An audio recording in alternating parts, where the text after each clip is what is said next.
Este programa ha sido muy meditado porque tiene que ver con una denuncia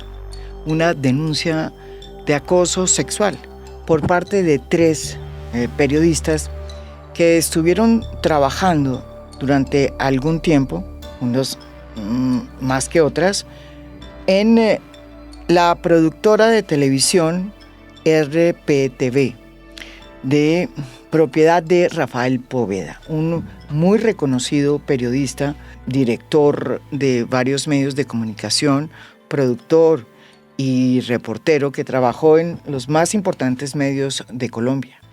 Las denuncias las hacen tres mujeres periodistas, repito, que trabajaron en su productora.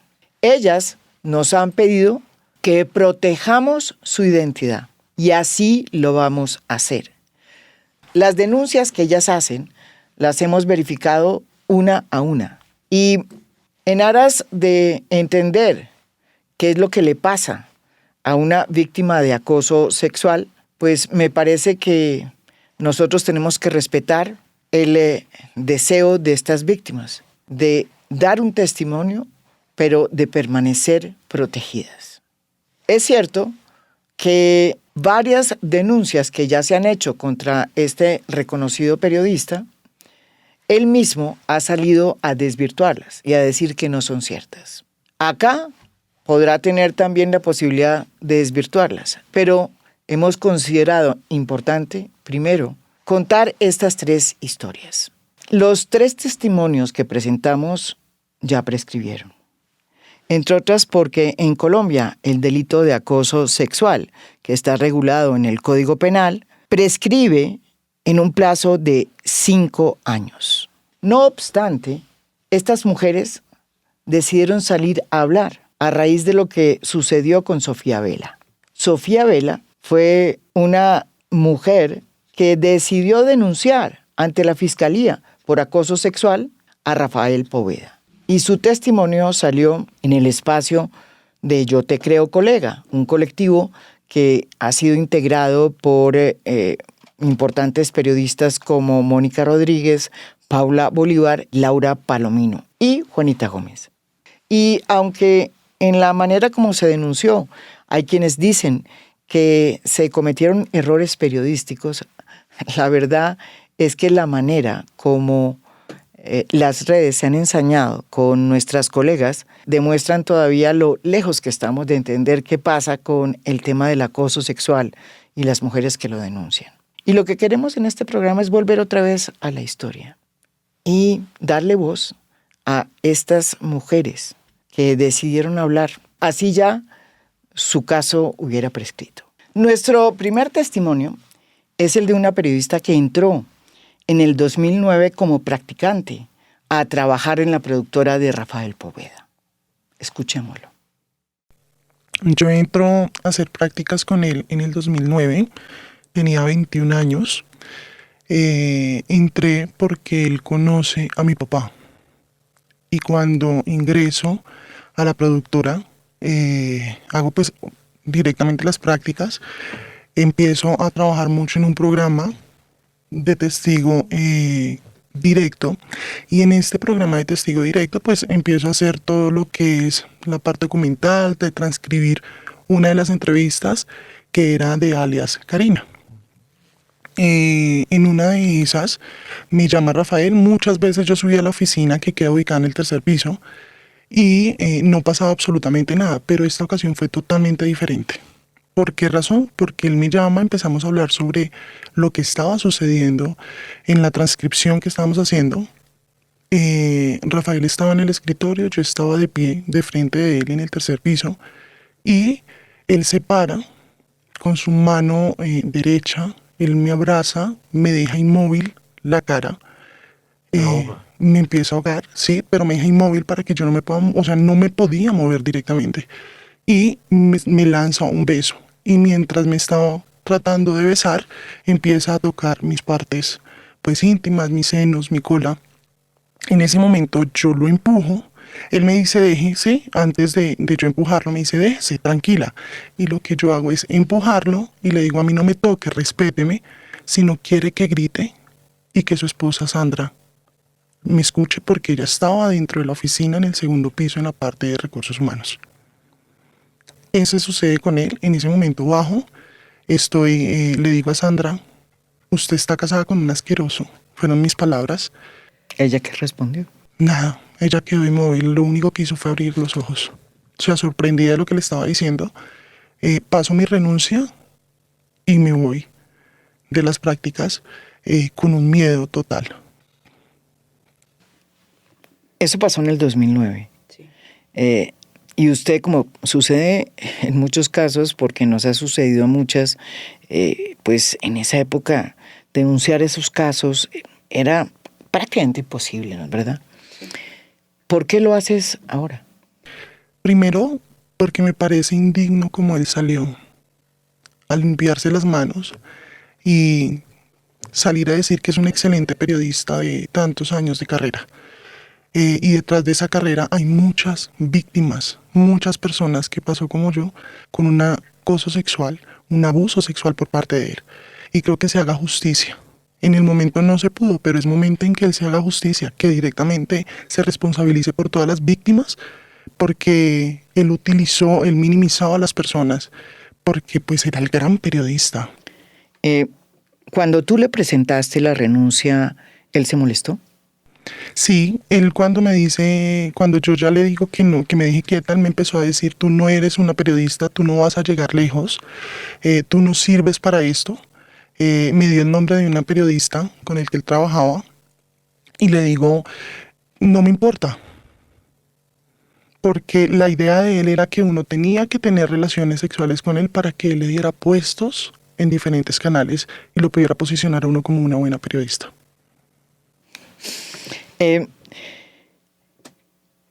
¿Tú sientes que algo ha cambiado desde ese momento ahora y decides salir a pesar de todo lo que está pasando con las mujeres que denuncian? Sí, en este momento sí cambió, porque no tenemos miedo a denunciar, porque tuvimos que pasar por muchos y en el medio se tuvo que pasar y tener un cambio de mentalidad. Y ya es hora de que todas salgamos a decir, en el medio se utilizaba el acoso sexual para llegar lejos. Para uno ser presentadora, para uno estar en un canal, tenía que llegar uno a pasar por muchos hombres para poder posicionarse. En algún momento mi papá me decía, cuando yo decidí estudiar esta carrera, me decía, no te metas en este mundo porque es muy cochino. Y hoy lo entiendo, porque él me quería proteger de algo. Él tuvo que ver muchas cosas, nunca me lo dijo explícitamente, pero hoy podemos decir, ha cambiado, tenemos voces, tenemos libertad y esperamos que se haga justicia con estos casos. Tú entraste como pasante. Sí. ¿Pagaban algo como pasante? Por ejemplo, el transporte que se usa o un mínimo. No. En ese momento me pagaron 200,000 pesos al mes. No era ni el transporte lo pagaban. Y sí exigían largas horas de trabajo. Nuestra segunda testigo trabajó en la productora de Rafael Poveda varios años y llegó en el 2013. Escuchemos su testimonio. Yo llego a trabajar en RPTV más o menos en el año 2013 fue eso.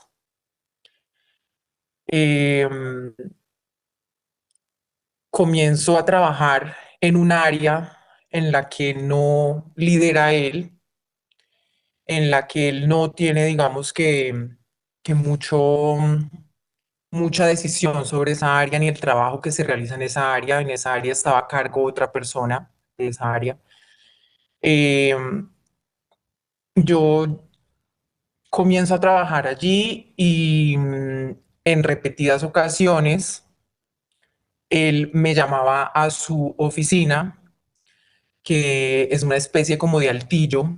Sus escaleras son como en madera y unas escaleras son muy angostas cuando uno sube. Y inclusive uno escucha cuando alguien va a subir porque cuando se pisa las escaleras, por ser como en madera, suenan. Es como una casa antigua, toda la productora.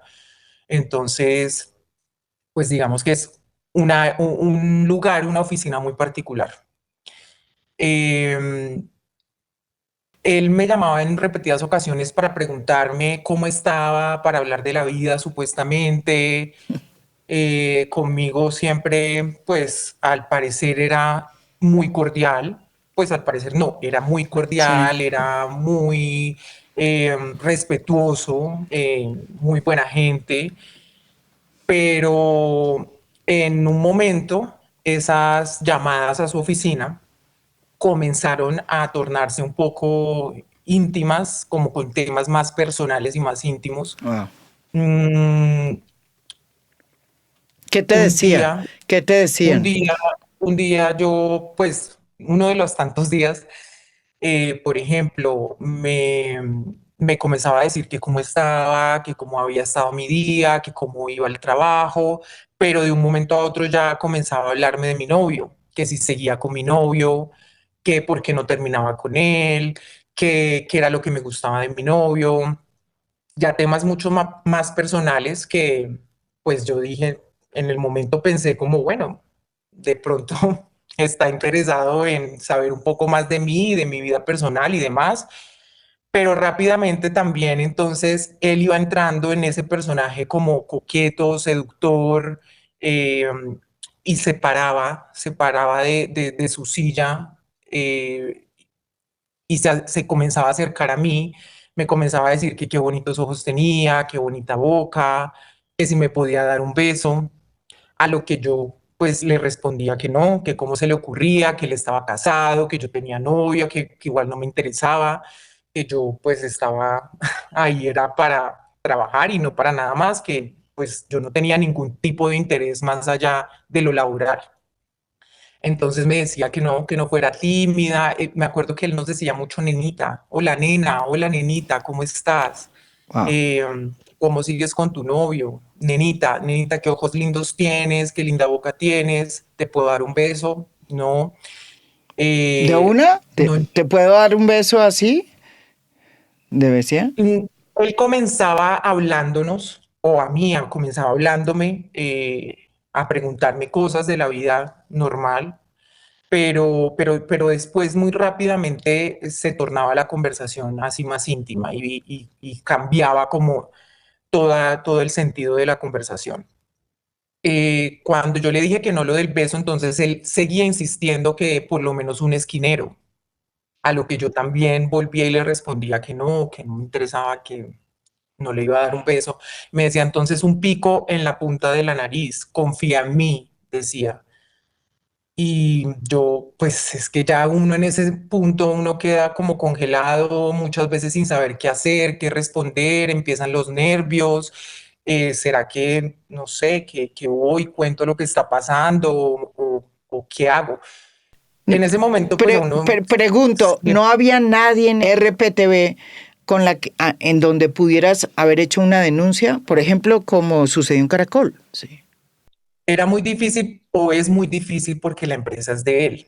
Él es el dueño y líder de toda la empresa, él es el que toma todo tipo de decisiones, todo pasa por él. Entonces es muy complicado, eh, prácticamente pues un recursos humanos para irse a quejar del dueño de la empresa es algo como ilógico para todas nosotras, me imagino. Pues para mí lo era en ese momento. Entonces, nunca lo pensé, nunca pensé en ir allá, pero lo que sí hacía era bajar y quejarme y decirle a mi jefe inmediato del área, le contaba, le decía, está pasando esto, le contaba también a mis compañeras, a mis compañeros, eh, lo que pasaba y entre todas lo comentábamos y lo hablábamos. Entonces ahí ya yo también me di cuenta que pues no era solo a mí, sino que con muchas hacía lo mismo. O sea, Con mu- que había más testimonios como de mujeres que decían que les pasaba exactamente, que recibían el mismo trato que tú estabas recibiendo. Exactamente. Y no Entonces, hacía todas, nadie nada. Digamos, no, nada. los directivos del medio. Pues es que allá como directivos, prácticamente solo es él, porque pues él es el gran directivo de su empresa y el resto eran como pues como líderes de áreas o Sí. de ciertas programas que habían en ese momento, pero de resto pues no había nadie con quien uno pudiera tener ese tipo de ¿Y conversaciones. qué te contaban las otras mujeres? ¿Qué experiencias habían tenido? Lo mismo, no sé si en diferentes años, pues él lo hacía de diferentes maneras o lo que sea, pero con las personas que yo hablaba, en todas había una constante y era que él comenzaba a tornar la conversación de una manera íntima, a decirnos halagos, a decirnos que qué lindas y que si nos podía dar un beso. Y a lo que cuando nosotros nos negábamos, entonces siempre hacía con todas era como algo particular y era el beso en la nariz o en la mejilla. Me acuerdo que nos daba mucho asco porque nos dejaba ahí la baba en la nariz, en la mejilla y lo comentábamos entre todas como que pereza tenernos que aguantar esto. Inclusive una de mis compañeras pensó en renunciar muchas veces. Ya estaba cansada de esa situación y ella lo decía abiertamente y se lo decía a nuestro jefe inmediato también, que estaba cansada y que quería renunciar. Y todas le decíamos que no, pues que lo pensara mejor, que aguantara un poco más y todo esto, pero pues yo la entiendo. Sí, ¿y tú cuánto duraste ahí y cuándo renunciaste o cómo terminó el episodio, la historia? Yo duré ahí alrededor de unos 2, 3 años. El estrés era mucho, sobre todo cuando lo veíamos llegar.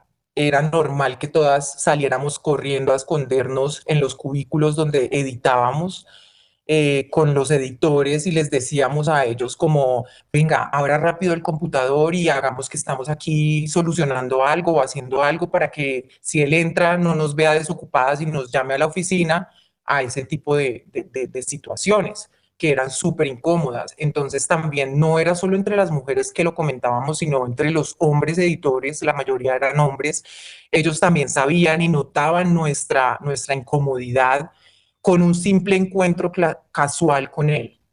O sea, la incomodidad y el desagrado y los nervios y demás se nos notaban a muchas cuando nos tocaba toparnos con él y cuando veíamos que él llegaba a la oficina y cuando lo veíamos venir a algún cubículo en los que editábamos. Eh, entonces, sí, era un ambiente muy tenso muchas veces. Obviamente nuestra tranquilidad pues estaba afectada constantemente, por lo menos hablo por mí, cada vez que me lo encontraba en repetidas ocasiones también me dijo que se ofreció a llevarme a mi casa en su carro, a lo que yo siempre me negué a esos ofrecimientos porque sabía, o sea, sabía para qué era, sabía de sus intenciones, mi cuerpo lo sentía. Inclusive, él me ofreció muchas veces pasarme a Testigo Directo, que era el programa que él dirigía, donde hacía crónica. Y yo amo hacer crónicas, yo amo, es mi pasión, o sea, me encanta. Pero yo sabía que era estar más cerca de él, era que mi trabajo estuviera eh, aprobado por él, que dependiera de una aprobación por parte de él, que en los consejos de redacción siempre estuviera yo ahí tratando de venderle mis ideas, mis historias y que pues claramente iba a ser muy complicado para mí esa situación teniendo en cuenta sus comportamientos conmigo. Entonces, yo lo pensé muchísimas veces y en varias ocasiones estuve a punto de decirle que sí, pero todo eso siempre me echó para atrás y decidí negarme y no hacer crónica ni hacer lo que más me gustaba o quería en ese momento, que ahora en ese momento no era muy consciente de que tal vez estaba él también frustrando un sueño mío, estaba frustrando, digamos que la oportunidad de yo hacer lo que realmente me quería y me gustaba, pero ahora viéndolo en retrospectiva, me doy cuenta que sí tomé varias decisiones con respecto al futuro de mi carrera en ese momento por el miedo que me generaba la situación con él. Y cuando renunciaste, ¿lo hiciste por qué razón? Porque ya estaba cansada de la situación y también se me presentó una nueva oportunidad y pues obviamente no pensé dos veces en tomarla. Inclusive, no era una oportunidad donde yo fuera a ejercer el periodismo como me hubiera gustado a mí y demás, pero con tal de irme de ahí, pues decidí hacerlo. ¿Por qué, si eso pasó en el 2015 o 2016, me imagino saliste por ahí en el 2015-16, ¿por qué denuncias hasta ahora lo que te sucedió? Yo soy una persona que siento que, no sé, mi personalidad no va acorde con las injusticias. En ese momento sentía que estaba muy pequeña, muy de edad. Eh, a uno pues todo le da más miedo. ¿Cuántos años tenías? Tenía más o menos 24 años.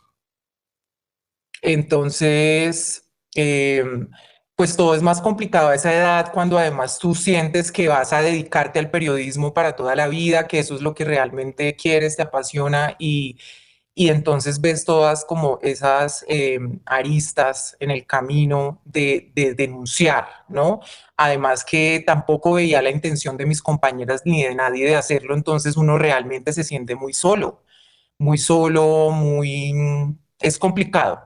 Si ahora es complicado, cuando eso era Imagínate. mucho más, Mm, era ujú. mucho más. Igualmente, en este momento, yo cuando se destapó todo el caso y la polémica, yo digamos que pensé que no iba a dar mi testimonio ni a hablar del tema porque no quería tampoco. Te soy sincera y tampoco quería en un inicio.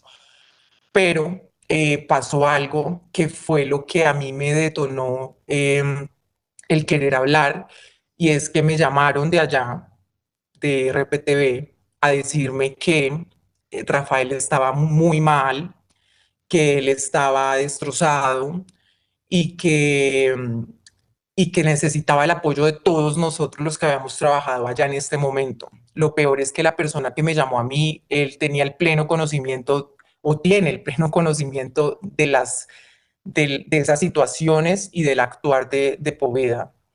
Y inclusive él sabía de mi caso. Entonces eso fue lo que más me generó a mí como, pues como me revolvió todo, la verdad, porque yo dije que es este descaro y o sea, ¿qué es esto que está pasando? Yo ahí es donde digamos que cojo valor y digo, esto no puede seguir pasando porque están haciendo esto. Él me dijo que dejara comentarios, pues que si a mí me nacía, que si yo quería, que si estaba de acuerdo, dejara comentarios en los videos de las víctimas apoyando a Rafael. Entonces, para mí eso fue, sí, como te digo, un detonante y decidí hablar por ese pequeño detalle, que no es tan pequeño, pues no es un detalle menor, porque no sé con cuántas más lo habrán hecho, no sé. Yo he pensado mucho que eso es algo que también por algo tampoco quería hablar en este momento, pues digamos en el espacio, porque le he dado muchas vueltas a ese tema y es algo que me ha quitado también mi tranquilidad, que me ha generado un poco de ansiedad y yo pues tiendo a estar muy tranquila en mi vida normal, entonces no quería, digamos, que se fuera mi tranquilidad por este tema, pero, pero yo he pensado y le he dado vueltas, no sé si esa llamada ocurrió como para tantearme, para ver si era yo la que estaba denunciando, para ver cómo reaccionaba, para ver si les decía algo o para, no sé, es que no sé si son tan descarados como de decirme sabiendo que yo había pasado por esa situación, o pues no por esa exactamente a la de Sofía, pero sí por algo similar o algo parecido, pues me parecía muy descarado que lo estuvieran haciendo y me estuvieran pidiendo genuinamente ese favor de apoyarlo. Entonces, no sé, es complicado, no puedo asegurar nada, no tengo pruebas de que hayan llamado también a otras personas y a otras periodistas y no sé, espero que sea la respuesta que sea la menos grave de las dos. No sé si era para tantearme o para genuinamente que yo apoyara a Poveda. Nuestro tercer testimonio es de una veterana periodista que decidió salir a contar su historia, su episodio de acoso sexual. con el periodista Rafael Poveda. Y lo hace ahora porque está movida por todo este movimiento de mujeres que ha salido en las redes y en los medios a contar qué es lo que está pasando en los medios y en las empresas y en las agencias del gobierno, con los hombres que utilizan su poder para someter y acosar sexualmente a las mujeres que están bajo su mando. Este testimonio es muy revelador, porque a pesar de que ocurrió hace mucho tiempo, es un testimonio que demuestra lo que le cuesta a las mujeres quedarse calladas. Y lo importante que resulta que esas mujeres que se callaron por mucho tiempo, de pronto quieren hablar y contar lo que pasó. Yo tenía 25, 26 años cuando viví el episodio. Esto fue más o menos 2006, 2007, no tengo exacta la fecha. Yo trabajaba con él y su productora, porque pues yo hacía también crónicas, buenas crónicas. Yo llevo trabajando en el periodismo más o menos desde el año 2000 y mi fuerte fue el periodismo de televisión, la corresponsalía, y siempre me he destacado por escribir bien y hacer buenas historias. Entonces, él había trabajado en un medio de comunicación nacional para el que yo también trabajaba y entonces un día pues, se contactó conmigo, muy querido, muy amable. Hola, es que a mí me gusta mucho tu trabajo, tú haces muy buenas historias, yo soy el corresponsal de Telemundo y de Al Rojo Vivo, yo tengo aquí la corresponsalía permanente y bueno, tenemos como corresponsales en todo el país, me gustaría que tú trabajaras con nosotros. Pues María Jimena, estaba hablando del año 2006. Un personaje como él, como Rafael Poveda, un presentador reconocido, un periodista reconocido. Es decir, ¿quién no va a querer trabajar incluso con cualquier periodista mujer? ¿Quién no quería trabajar y quiere trabajar con los referentes del país? Pues claro que le dije que sí de una. O sea, para mí fue, además yo no tenía un contrato fijo, entonces yo podía ser freelance. Y efectivamente empezamos a trabajar de esa manera. Él tenía un equipo de trabajo que eran 2 o 3 personas en ese momento, no voy a dar nombres, pero ellos me pedían como las notas. Entonces me decían, propon temas o propon una historia, una nota y trabájala bien y demórate el tiempo que quieras y haz el libreto y nos la mandas. Recuerdo incluso que en ese momento algunas se mandaban o sea, no había nada de lo digital. Entonces, efectivamente yo buscaba las historias, las proponía y su grupo de colaboradores y él pues aprobaban las historias. Al principio empecé trabajando directo con él y luego con su equipo de colaboradores. Siempre fue un hombre muy cercano, muy amable, cercano en el sentido de amable, a eso me refiero, porque esa es su manera, ¿no? Y, y, y mucha gente ahora dice, es que ustedes están confundiendo la amabilidad con el abuso o el acoso. No, no, no, no, no, ahí hay una línea muy delgada y sobre todo una línea que tiene que ver con cómo nosotras, las mujeres en nuestro país y en el mundo, nos hemos permitido que nos conduzcan sobre lo que es acoso y abuso y persecución o sometimiento o control. Entonces, claro, un hombre que es amable, entonces sí, tus notas son chéveres, escribes muy bien, tal. Pasó el tiempo, yo vuelvo y te digo, no siempre tenía contacto directo con él, a veces era con sus colaboradores, sus productoras, sus productores, la gente que trabajaba con él, que le conseguía las historias. Esa nota quedó buenísima, vamos a hacer otra. Yo creo que yo llevaba más o menos un año, año largo, siendo corresponsal y te repito, no era una corresponsal, tampoco yo no salía en cámara, o sea, las notas yo las producía, yo le entregaba el material y él era el que las presentaba para Telemundo y para El Rojo Vivo. Con lo cual yo nunca tuve imagen, registro, o sea, si se busca registro, no existe registro mío. No existo por ningún lado porque él me pagaba o su empresa me pagaba, me consignaban y ya, pero pues imagínate esos años.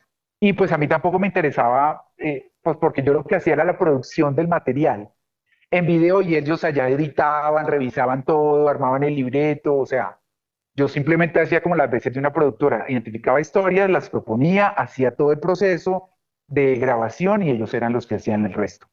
Entonces, por supuesto que no hay registro mío. Yo creo que ese vínculo se dio más o menos durante un año, más de un año, y un día que se me empieza además a acelerar el corazón, es una cosa impresionante. Me dijo, voy para tu ciudad, chévere que nos conozcamos personalmente, nos tomamos un café, tú has hecho un trabajo muy chévere. Estoy tratando de recordar cosas porque eso fue hace muchos años. Y yo, buenísimo, pues obvio, es tu coordinador, es tu jefe, es tu colaborador, o sea, es tu parte, la persona con la que trabajas. O sea, yo mañana lo puedo hacer con cualquiera de otros mis jefes. Pues claro, además me parecía chévere poderlo conocer personalmente y hablar. Listo, vamos a tomarnos el café, a conversar y miramos a ver qué otras opciones o qué otras notas tienes ahí para contarme, historias. Él se hospedó en un hotel muy prestigioso de aquí de la ciudad y yo recuerdo que llegué, habíamos hablado, yo fui al hotel y entonces en el lobby pregunté que si podían llamarlo. Entonces me dijeron, no, que llámelo a la habitación porque le marcaron y no contestaba. Entonces recuerdo que había unos teléfonos a las afuera, afuera del lobby, entonces yo marqué. Y él me contesta y me dice, estoy ocupado todavía, estoy trabajando, puedes subir, no me demoro, puedes subir y charlamos y luego bajamos y nos tomamos un café. Mira, si tú vas mañana y me lo dices, yo vuelvo y subo contigo. O sea, yo no le veo malicia, uno confía. O sea, es que uno no. Entonces, sí, te subes y lo digo en general. Yo soy una mujer ya de más de 40 años y, o sea, pues, ¿por qué uno no puede andar por la vida dudando de todo? O sea, y menos de una persona con la que tienes un vínculo laboral de más de 2 años o de 1 año y medio. O sea, no.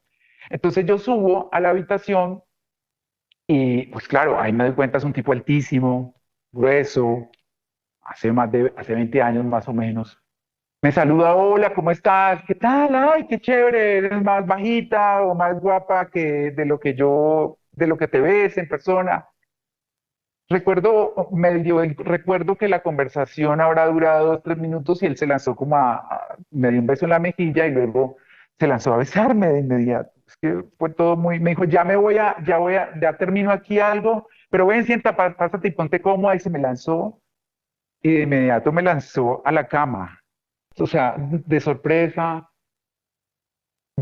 yo me he preguntado todos estos, sobre todo los últimos días, si él siquiera se acuerda de eso, porque yo me vine a dar cuenta del trauma hace 2 años cuando lo volví a ver.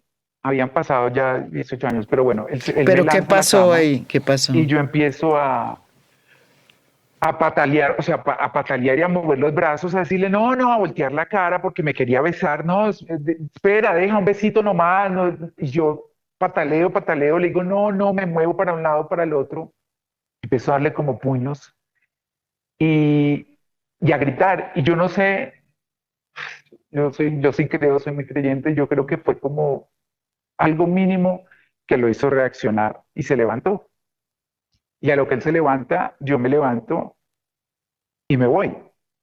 O sea, yo no, mira, o sea, esto no, me lastimaste, me golpeaste, o sea, yo vine para que nos tomáramos un café. ¿Qué te pasa? O sea, estoy tratando de recordar, pero creo que le dije, me dijo, no, pero ven, no te vayas así. Yo, no, no, no, no, no, hablamos luego en otro momento, yo me tengo que ir. Y pues salí muy asustada. Salí, si yo me pongo a preguntarle a la muchacha de esa edad, o sea, es como en ese momento uno se pregunta, ¿qué pasó? O sea, ¿qué pasó? ¿Qué mierda pasó aquí? ¿Cómo alguien hace eso? O sea, además porque si yo podría haber dicho, o la gente dirá, es que no hubo ni siquiera un indicio, no hubo ni siquiera un indicio de, digamos, como de que nada, o sea, cuando yo hablaba tampoco con él, que él era amable, yo escuchaba ahora sí, o sea, como que todo fue tan brusco, tan absurdo, tan duro, o sea, se te cae una persona que tienes referenciada como un líder importante en el periodismo, alguien como a seguir, alguien a aprenderle, o sea, y fue como, ¿qué pasó aquí? Entonces yo salgo de ahí, yo nunca más volví a trabajar con él. Después me siguieron llamando porque pues eran personas amables, cercanas. Mira, queremos una nota y yo siempre sacaba una excusa. O sea, nunca le dije esto a nadie, nunca se lo dije a nadie en ese momento. Yo creo que yo vine a hablar de ese tema hace unos 2 años, cuando empezó todo este proceso de las denuncias. lo comenté con un par de colegas, creo que se lo dije a algunas personas de mi entorno familiar y lo vine a hablar porque hace 2 años estábamos en un evento literario. Yo pues además estuve algún tiempo como desconectada del periodismo, estaba en un evento literario y yo lo veo porque él tiene una empresa editorial. O sea, yo lo veo de lejos y a mí me paralizó el corazón y yo dije, Dios mío, o sea, necesito irme por otro lado. Me desvié, pero el problema era que casi siempre tenía que pasar por esa carpa donde estaba su editorial. Y ahí me volvió el recuerdo, o sea, ahí yo me di cuenta que ese episodio que había, que mi emoción seguramente lo había guardado, lo había enterrado. Yo dije, puta, esto me ha afectado. Y recuerdo que esa noche lo hablé con unas amigas y lloré. Y luego los siguientes días en que lo vi, unos colegas casualmente que venían de Bogotá me dijeron, ve, vamos a vernos con Rafa a tomar. Y yo, no, no, yo, o sea, no, no, es que no puedo, es que estoy ocupada, es que estoy trabajando. Lo evité y el año, eso fue en el 2024, en el 2025 también. Y, y me di cuenta que todavía tenía todo eso guardado, que, que esta niña claro, uno lee los comentarios de cómo tratan a las personas que denuncian y pues yo dije, ¿quieres denunciar? Si quiero denunciar, ¿quieres poner la cara? No creo que quiera poner la cara, ¿sabes? Primero porque te empiezan a decir, es que no tenés pruebas, es que es tu palabra contra la de él, es que eso ya prescribió en el 2006, es que, ¿cómo vas a...? Pues claro, porque es que un abusador, un acosador, obviamente no está, o sea, no hace las cosas y no espera, perdón, hace las cosas y no espera que haya una denuncia. Estamos hablando de hace 20 años. Yo decía, quizás este tipo ni se acuerde de eso. Quizás a él le pasó como lo hace con cualquier persona, como lo hace con cualquier colega, como lo hace, o sea, para él era lo más normal y natural. ¿Qué es lo que ha pasado con los otros que han denunciado? Y es que no se dan cuenta cómo están jodiéndole la cabeza y la emoción y todo a uno. Yo digo, ese man ni se debe acordar, ni debe saber, es verdad, yo hice esto, pero a mí, me quedó eso grabado al punto que han pasado 20 años y todavía me da taquicardia pensarlo y hablarlo. O sea, ¿Por qué quieres salir ahora o salir del silencio? porque creo que aquí hay varias cosas importantes, María Jimena, y es que mi propósito, hay mucha gente que dice es que quieren dañarle las hojas de vida a estos personajes. A mí no me interesa quién sea, o sea, si es Rafael Poveda, si es fulanito, si es sutanito. Mi propósito es decir que durante 20 años me quedé callada y esto me ha dolido en el cuerpo. Y que así como yo, mira, desde que han empezado estas denuncias, no solamente la de Rafael Poveda, sino de la de otras personas, hombres, he escuchado y he leído a colegas que las han abusado y que no quieren denunciar. Las han tocado sin su consentimiento, las han besado sin su consentimiento, las han perseguido, las han sometido al poder y no quieren denunciar porque les da miedo, porque les da pereza, porque dicen, no, ¿cómo me voy a meter en esto? Y a diferencia, o sea, yo creo que a mí no me interesa dañarle la hoja de vida a quién o qué, porque quiero decir en el sentido de que ellos ya tienen su recorrido, a ellos ya lo reconocen. Mi testimonio no le va a dañar la hoja de vida a este personaje. A mí, mi propósito es decirle a las mujeres y decirme a mí misma y decirle a esa jovencita de 26 años cuando pasó esto, mira, yo te estoy viendo y aquí hay un proceso de reconocimiento de lo que pasó y eso no estuvo bien. Y no estuvo bien hace 20 años y no está bien ahora. Y no está bien hace 10 años ni hace 5 y no está bien mañana. O sea, yo creo sobre todo eso, que las mujeres, las personas, incluso las mujeres que se han grabado videos defendiéndolo, yo las invito a que piensen en, no les ha pasado a ustedes, pero pregunten si ustedes cuestionarían a una amiga que se atreve a denunciar que otra persona les ha hecho esto. Pregunten si ustedes tienen una prima, una sobrina y les cuenta, es que mi jefe o mi coordinador o esto me abusó o me quiso besar a la fuerza, ¿qué le dirían ustedes? O sea, uno no puede simplemente eh, alinearse o respaldar a una persona porque sí, porque es que tiene cara de buena gente, porque es que ha sido muy querido, porque es que siempre se le ha visto una hoja de vida impecable, porque tiene una familia maravillosa, porque entonces, ¿qué le pasó a Giselle Pelicot? El abuelo de sus nietos abusaba de ella y se atrevieron a decirle por qué no se dio cuenta que la drogaban. Es que la responsabilidad no es de nosotras las mujeres. Y si el tipo me pone la mano en la teta, si me tira a una cama para besarme, eso se llama, con todas sus letras, abuso, se llama acoso y abuso.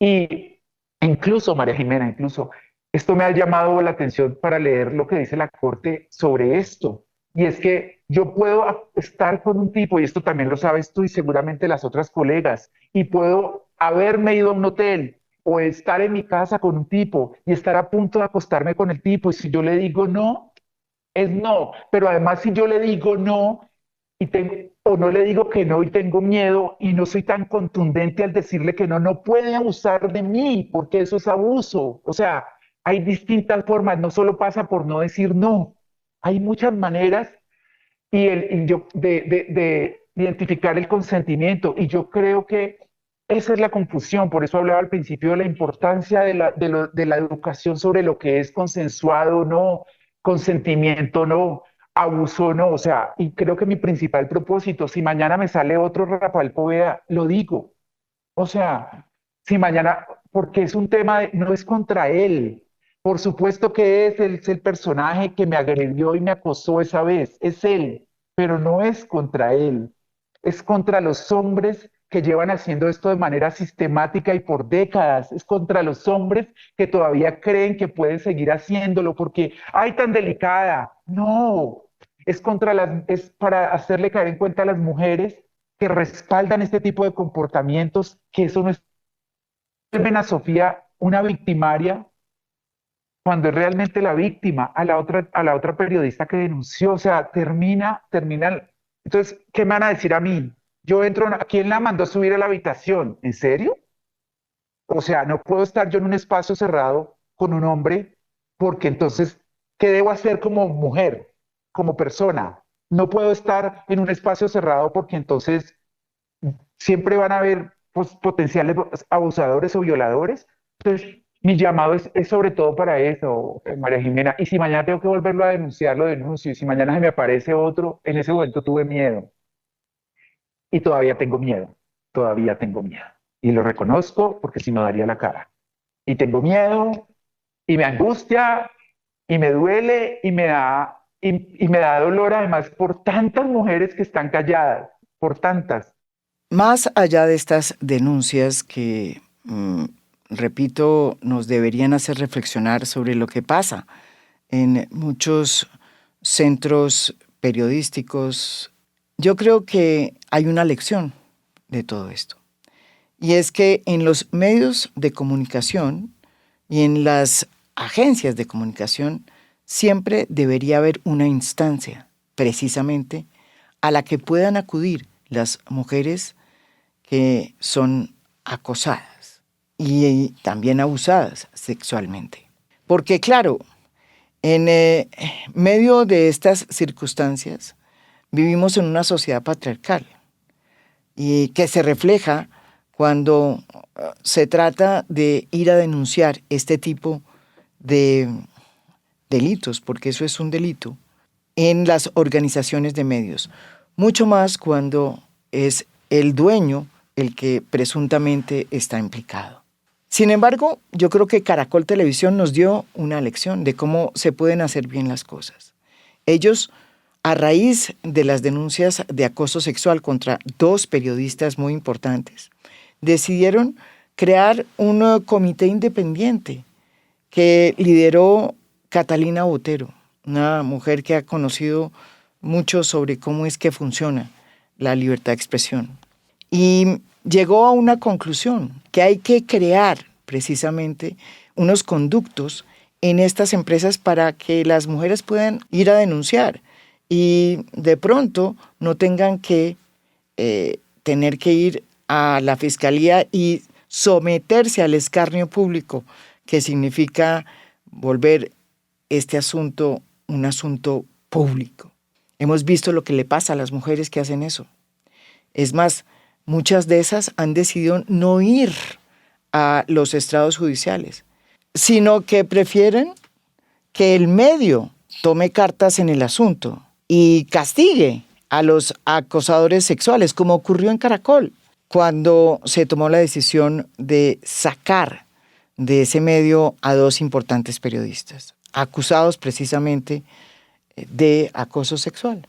Además, Caracol creó una nueva figura que se llama el Ombudsperson, que es un canal, me parece muy interesante, independiente y confidencial, que permite recibir denuncias, orientar y mediar en casos de acoso sexual y violencia basados en género. Es muy importante que los medios de comunicación creen este tipo de canales para poder hacer las denuncias y que las periodistas que están en estas circunstancias y viviendo estos momentos tan aciagos lo puedan hacer siendo protegidas. Pero también es importante que la Fiscalía entienda lo difícil que es para una mujer ir a denunciar un acoso sexual. Porque, digamos la verdad, esta sociedad todavía es una sociedad patriarcal. Y ahí no hay distingos de izquierda ni de derecha. En ambos lados, el machismo siempre prima sobre una mujer que se atreve a denunciar que ha sido acosada por su jefe, que es del tema que estamos hablando. Yo espero que estas denuncias de estas mujeres que han decidido, óiganme bien, no ir a la fiscalía, es una decisión que ellas tomaron y que yo respeto, pero que hacemos pública aquí, no se convierta en una discusión sobre la calidad del periodismo, que fue lo que pasó en la denuncia pasada que hicieron las periodistas que están agremiadas en este colectivo de Yo Te Creo, Colega. La verdad es que aquí también está abiertas las puertas para Rafael Poveda, pero no para venir a darnos clases de periodismo, sino para que responda lo que dicen estas 3 periodistas que se han atrevido a contar lo que sucedió hace unos años cuando entraron a la productora que hoy dirige Rafael Poveda.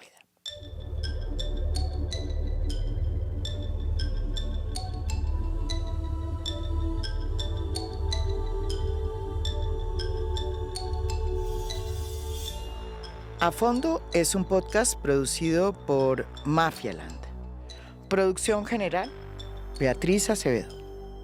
Producción de audio, Santiago Acosta López. Música original del maestro Óscar Acevedo. Nos pueden escuchar también en mi canal de YouTube. Gracias por escuchar. Soy María Jimena Duzán.